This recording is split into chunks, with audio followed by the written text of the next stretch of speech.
Halo guys, kali ini gua mau ajak kalian balik ke masa lalu, ke tahun 1914. Dunia saat itu seperti bara dalam sekam, siap terbakar oleh percikan api kecil. Eropa, yang terlihat megah dan beradab, ternyata menyimpan ketegangan dan rasa curiga di antara negara-negaranya. Mereka membangun kekuatan militer, saling berlomba dan bersiap untuk sesuatu yang mengerikan, perang. Ya, perang yang akan mengubah sejarah dunia. Perang yang akan merenggut jutaan nyawa, menghancurkan kerajaan, dan meninggalkan luka mendalam bagi peradaban manusia. Perang yang kita kenal sebagai Perang Dunia Pertama. Siap-siap, karena kisah ini penuh dengan intrik, tragedi, dan tentu saja pelajaran berharga untuk kita semua. Let's go! Pada tanggal 28 Juni 1914 di Sarajevo, Bosnia, seorang pemuda bernama Gavrilo Princip menembak mati putra mahkota Austria-Hongaria, Franz Ferdinand, dan istrinya, Sophie. Peristiwa ini seperti bom waktu yang meledak, memicu serangkaian reaksi berantai yang tak terelakkan. Austria-Hongaria murka. Mereka menuduh Serbia, negara tetangganya, berada di balik pembunuhan ini. Serbia, yang didukung Rusia, membantah tuduhan itu. Ketegangan meningkat dengan cepat seperti api yang disiram bensin. Eropa saat itu terjebak dalam sistem aliansi yang rumit. Austria-Hongaria punya Jerman di belakangnya. Serbia punya Rusia, dan Rusia punya Prancis dan Inggris sebagai sekutu. Pembunuhan Franz Ferdinand menjadi pemicu, dan sistem aliansi ini menjadi benang kusut yang menyeret semua negara ke dalam jurang perang. Pada tanggal 28 Juli 1914, Austria-Hongaria menyatakan perang terhadap Serbia. Rusia pun langsung bergerak memobilisasi pasukannya untuk membantu Serbia. Jerman tak mau tinggal diam, menyatakan perang terhadap Rusia dan Prancis. Inggris, yang terikat perjanjian untuk melindungi Belgia, menyatakan perang terhadap Jerman ketika Jerman menginvasi Belgia untuk menyerang Prancis. Perang Dunia Pertama pun dimulai. Perang Dunia Pertama adalah perang parit. Bayangkan, jutaan tentara berhadapan di garis depan yang dipenuhi parit-parit berlumpur, kawat berduri, dan dihujani tembakan tanpa henti.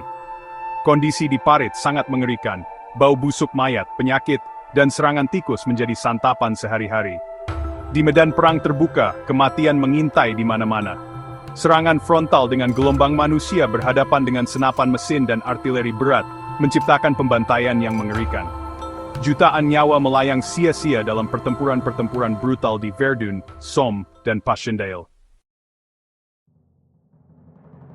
Perang Dunia Pertama juga menjadi saksi munculnya senjata-senjata baru yang mematikan.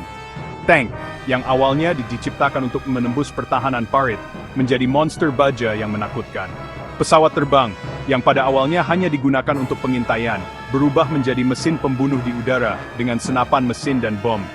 Dan yang paling mengerikan adalah gas beracun. Klorin, mustard, dan fosgen digunakan untuk melumpuhkan dan membunuh musuh secara massal, menciptakan pemandangan mengerikan yang tak terbayangkan sebelumnya. Perang Dunia Pertama telah menjadi mimpi buruk teknologi yang mengerikan. Perang tak hanya menghancurkan medan perang, tapi juga kehidupan rakyat sipil. Kaum perempuan terpaksa menggantikan peran laki-laki di pabrik-pabrik dan ladang-ladang. Kelaparan dan penyakit merajalela akibat blokade laut dan kurangnya pasokan makanan. Propaganda perang terus mengobarkan api kebencian dan nasionalisme. Kebebasan sipil dibatasi, dan perbedaan pendapat dibungkam. Perang telah merenggut segalanya, nyawa, harta benda, dan bahkan rasa kemanusiaan. Setelah 4 tahun berdarah-darah, Perang Dunia Pertama akhirnya berakhir pada 11 November 1918. Jerman, yang kehabisan sumber daya dan dihadapkan dengan pemberontakan di dalam negeri, menyerah kepada pasukan sekutu. Perjanjian Versailles, yang ditandatangani pada tahun 1919, secara resmi mengakhiri perang, tetapi juga menabur benih-benih konflik baru di masa depan. Perang Dunia Pertama telah mengubah peta Eropa. Kekaisaran Austria-Hongaria, Ottoman, Rusia, dan Jerman runtuh, digantikan oleh negara-negara baru. Namun, perdamaian yang diimpikan ternyata rapuh. Perjanjian Versailles, yang dianggap tidak adil oleh Jerman, memicu rasa dendam dan nasionalisme yang akan menjadi salah satu penyebab pecahnya Perang Dunia Kedua 2 dekade kemudian. Perang Dunia Pertama adalah tragedi kemanusiaan yang luar biasa. Jutaan nyawa melayang sia-sia, dan dunia pun terluka parah. Namun, dari puing-puing kehancuran itu, kita bisa belajar banyak hal.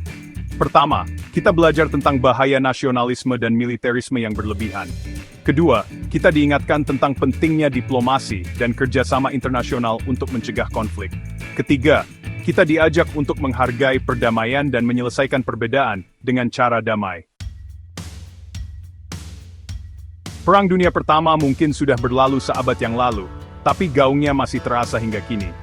Tugas kita adalah untuk mengingat pengorbanan mereka yang gugur, belajar dari kesalahan masa lalu, dan membangun masa depan yang lebih baik bagi seluruh umat manusia. Karena, seperti kata pepatah, mereka yang melupakan sejarah ditakdirkan untuk mengulanginya. Oke guys, itu dia cerita singkat tentang Perang Dunia Pertama. Semoga bermanfaat dan menginspirasi kita semua untuk menjadi agen perdamaian dimanapun kita berada. Sampai jumpa di cerita sejarah berikutnya. Bye!